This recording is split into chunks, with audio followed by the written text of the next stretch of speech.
Всем привет! Сегодня продолжаем изготовление блокнота. В предыдущем видео показывал, как подготовить бумагу для блокнота, вот, чтобы она стала такая, как бы состаренная, вот, чтобы листы приобрели более такой коричневатый кофейный оттенок. Сегодня же закончим мы работу над блокнотом, соберем блок с листов и создадим обложку и вошьем этот блок в обложку. Из предыдущего видео еще покажу результат эксперимента. Вот, ставил на некоторые листы, которые порвались, ставил такие вот разные отпечаточки, кофейные там брызги, капли. Выглядит интересно, но для блокнота я оставил все же такие более чистые листы, которые просто потемнели как-то неравномерно. Вот, они мятые, но при этом более чистые, без различных пятен. Что делаем дальше? Как вы видите, я уже собрал 6 блоков из этих листов. В каждом блоке по 4 листика, свернутых пополам. Данный блокнот будет состоять из 7 таких блоков, и один я оставил для того, чтобы показать, вот один не собранный, для того, чтобы показать на видео, как я это делаю. Для того, чтобы собрать нам такой блок, берем по отдельности каждый листик, ну, в моем случае по отдельности, некоторые сразу набирают, допустим, 4 листа и сгибают. Я вот взял листик, свернул его пополам и вот так вот продавил по центру. Вот один. Берем еще один. И так каждый листик. Прям до миллиметра все вымерять не стоит, потому что наш блокнот будет с такой ноткой небрежности. Вот получаем 4 листика. И потом каждый вкладываем. Вот так вот один вложили. Взяли второй, вложили. И третий вложили.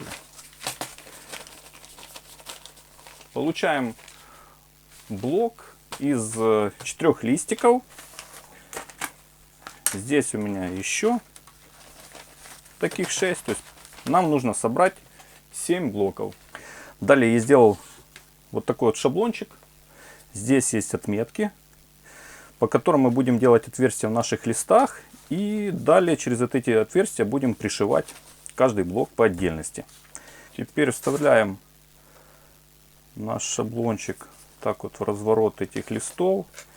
Здесь для удобства можно закрепить какими-то прижимчиками. Беру шило и вот по отметке прокалываю. Делаю сквозное отверстие. Отверстия можно делать не очень широкими. Главное, чтобы прошла нитка и с иголкой. Вот, и не было никакого разрыва. Эту операцию проделаю с каждым таким вот блоком из листиков. С бумагой я разобрался. Эти блоки у нас готовы к сшиванию. Откладываем их в сторону. Теперь пришла очередь к обложке. Этот процесс я ускорю, и все манипуляции вы увидите в более ускоренном виде, потому что здесь все предельно просто. Вся обложка это прямоугольник из кожи. Единственное, что вот этого кусочка хватает буквально там тык впритык для нашей обложки. Изготовил вот такой вот шаблончик. Здесь что очень важно, это вот эти вот отверстия, которые совпадают с отверстиями под вшивание вот этих бумажных блоков.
Работу над обложкой я уже закончил.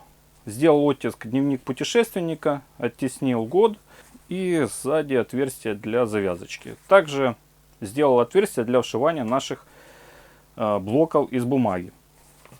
Теперь можно приступить к самому вшиванию. Какая возникла ситуация? Как вы видите, я уже собрал блокнот, вшил листы в обложку, записал об этом видео, и при этом видео получилось очень длинным, непонятным из-за того, что возникают как бы заминки с вшиванием, то есть нужно искать вот эти отверстия, как бы попадать туда, листы как бы смещаются. На это тратится много времени, и видео становится не совсем как бы информативным. Вот, поэтому, что я решил сделать? Сейчас я покажу вам, как вшивать блоки, вот эти бумажные, на шаблонах, что будет более понятно, быстрее, и у вас не возникнет никаких проблем потом с сшиванием как бы своих блокнотов. Я создал такие шаблончики, которые потом под видео оставлю ссылку на скачивание, вы сможете их скачать. Здесь вот эти вот отверстия, они соответствуют отверстиям на обложке. Вот эти, вот эти. Вот. И они пронумерованы. То есть здесь понятно, что, допустим, в первое отверстие заходит иголка, да, потом с обратной стороны мы пропускаем его во второе отверстие, дальше в третье, в четвертое, и вот так вот прошиваем, и никаких как бы сложностей с этим не возникает. Здесь еще более такой наглядный сделал шаблончик, то есть черные нити, это те нити, которые у нас вот с внутренней стороны получаются, они параллельны друг другу, и те, что вот идут под наклоном, это нити, которые с внешней стороны, они более такого серого цвета. Блоки с листов, которые мы создали, их у нас 7. Каждый вшивается в 2 этапа. Сначала верхняя часть вшивается, потом нижняя часть. Я же покажу вам вшивание только верхней части. По аналогии вы сможете вшить таким же образом и нижнюю часть, то есть они вшиваются идентично. Для демонстрации те блоки из бумаги, которые у нас вшиваются в блокнот, я сделал вот такими вот отрезочками. Их у меня тоже 7. Также понадобится иголка, нить. Я беру толщиной 0,8 мм, это плоская нить. Вы можете брать по своему предпочтению, здесь никаких как бы условий, правил нету. Теперь мы можем приступать к вшиванию. Берем первый блок листов. Можно брать любой, они у нас одинаковые. Продеваем нить в верхнее отверстие. На обложке выбираем, вот здесь отмечено первое отверстие, и оно у нас получается среднее.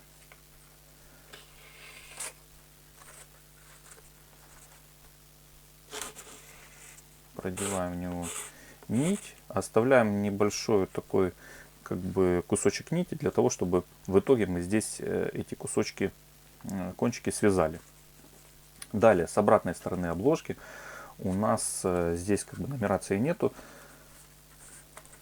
Нить идет во второе отверстие, оно получается самое крайнее нижнее.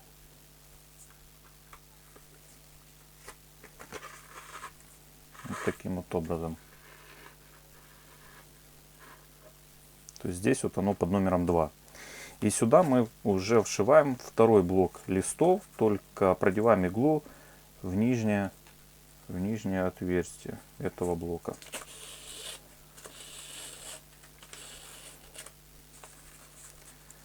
Здесь понятное дело, что уже некуда деваться. То есть продеваем верхнее отверстие этого же блока, нашу нитку. Так, и иголку в обложке пропускаем в третье отверстие. Это крайнее, получается, левое верхнее отверстие.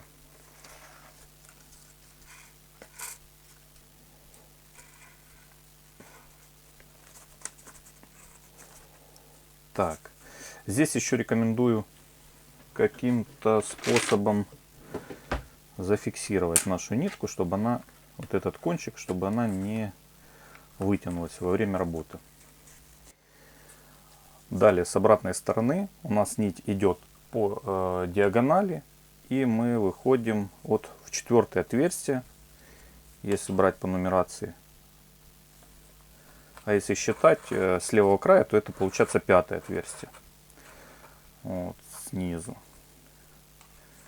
Ниточка вышла, берем еще один блок бумаги, продеваем в нижнее отверстие иголку.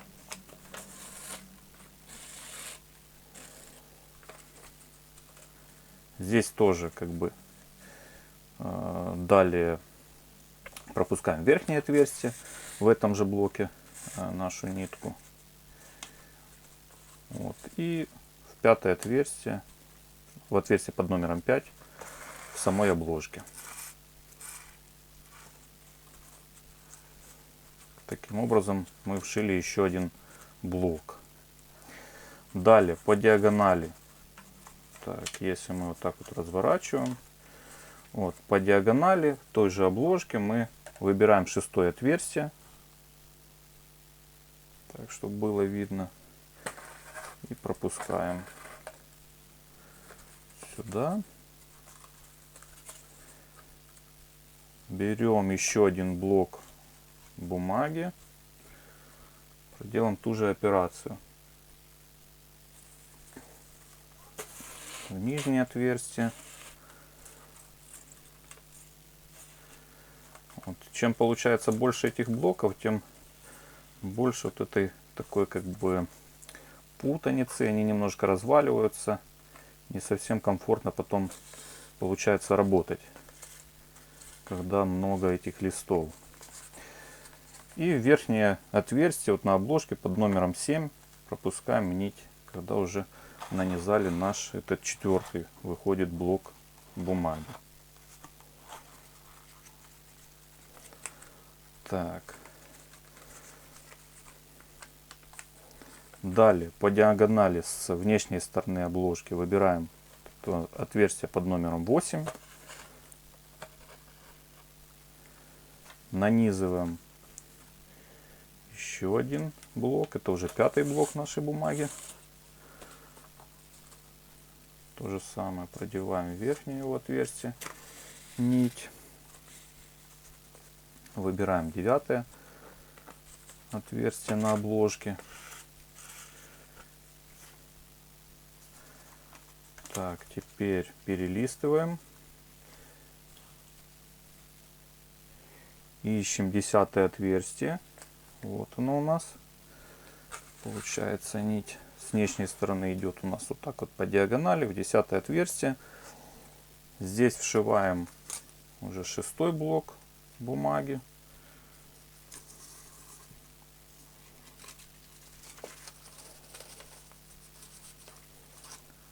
Тоже выпускаем иголку в верхнее отверстие. Выбираем. Так, что? Ага. Выбираем 11-е отверстие. Сейчас. Так. Вот. 11-е отверстие. Теперь по диагонали вот так вот сворачиваем. Получается, идем в 12-е отверстие. Это самое крайнее правое нижнее отверстие. И вшиваем наш последний блок. Он выходит у нас крайним.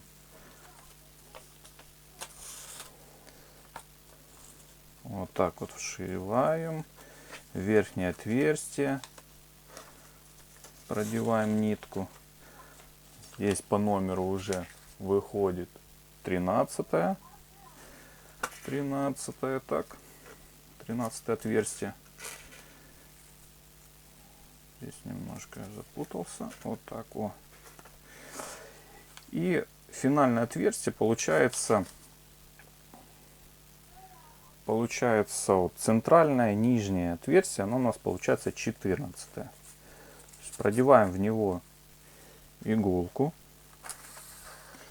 И у нас выходит вот этот первый блок, который мы вшивали.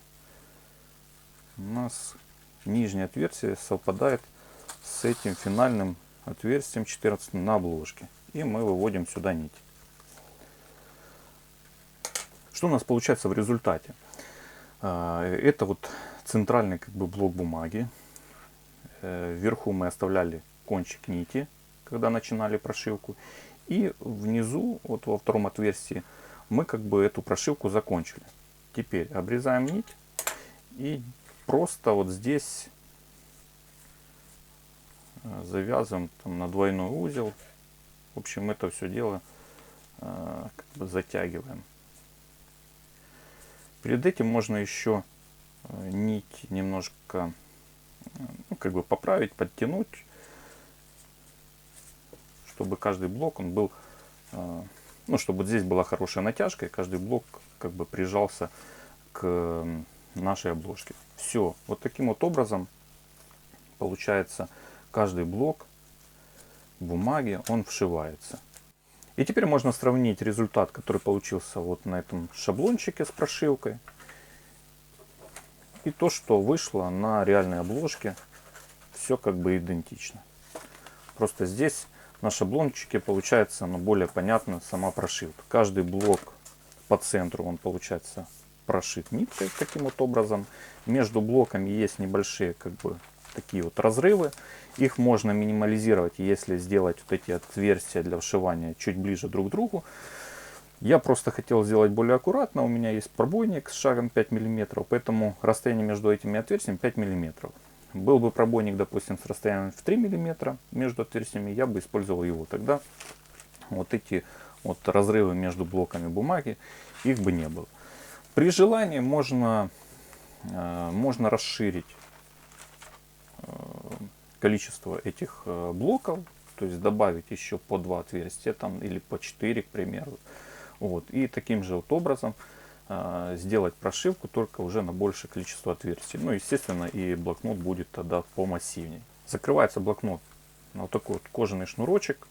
Вырезал его из той же кожи, что и обложка. На мой взгляд, массивный какой-то клапан здесь особо и не смотрелся бы. Да и кожи у меня на него не хватало. А сама такая завязочка, она простенькая, как и наш блокнотик. Вот, получается такая вот штука. Отдельное внимание хочу уделить листам, тому шуршанию. Запах кофе довольно стойкий. То есть люди, которые, к примеру, пишут какие-то тексты, стихи или делают зарисовки, я уверен, они оценят по достоинству такой вот блокнотик. Надеюсь, видео было полезным. Ставьте лайки, подписывайтесь и спасибо за просмотр.